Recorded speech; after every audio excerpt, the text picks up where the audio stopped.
జగిత్యాల జిల్లా కేంద్రంలోని పలు ప్రైవేట్ హాస్పిటళ్లు, స్కానింగ్ సెంటర్స్ లో తనిఖీలు చేశారు ఆర్డీఓ మధుసూదన్, జిల్లా డిప్యూటీ డీఎంహెచ్ఓ శ్రీనివాస్. నిబంధనలు పాటించని పలు హాస్పిటళ్లకు నోటీసులు ఇచ్చారు.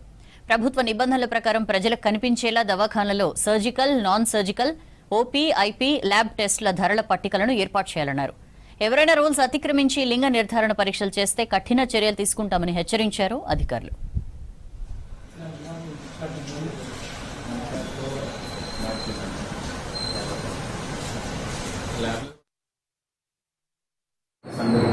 అందరూ కూడా మన కలెక్టర్ ఇన్స్ట్రక్షన్స్ ప్రకారం ఇవన్నీ విజిట్ చేస్తాము. రోజు హాస్పిటల్స్ ఒక్కొక్క ప్రోగ్రామ్ ఆఫీసర్ వైజ్ డిస్ట్రిబ్యూట్ చేయడం హాస్పిటల్స్ ఇవన్నీ విజిట్ చేస్తాం. వెళ్ళిన తర్వాత ఓపీ సర్వీసెస్ ఎట్లా అందుతున్నాయి, ఛార్జెస్ డిస్ప్లే చేసినా లేదా, ల్యాబ్లో రేట్స్ ఎంత డిస్ప్లే చేశారా లేదా, తర్వాత ఐపీ సంబంధించిన చార్ట్ డిస్ప్లే చేశారు లేదా, సర్జికల్ ప్రొసీజర్స్ డిస్ప్లే చేశారు లేదా.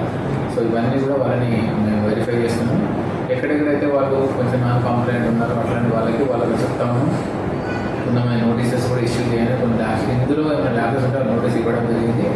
కానీ ప్రతి ఒక్క హాస్పిటల్ కానీ క్లినిక్ కానీ ఈ ఛార్జెస్ అనేటివి, ఏ రకమైన ఛార్జెస్ అయినా కూడా సర్వీస్ ఛార్జెస్ అనేవి కూడా ఖచ్చితంగా డిస్ప్లే చేయాల్సిన ఉంటుంది. అది కూడా అందరికీ తెలిసే విధంగా ఓపీడీలో కానీ ఐపీడీలో కానీ వార్డ్ సైడ్ కూడా పెట్టి వాళ్ళకి తెలిసినట్టు మనం ఫ్లెక్సీగా కానీ ఒక డీటీ చేసి పెద్ద షీట్లో పెట్టాల్సిన అవసరం ఉంది.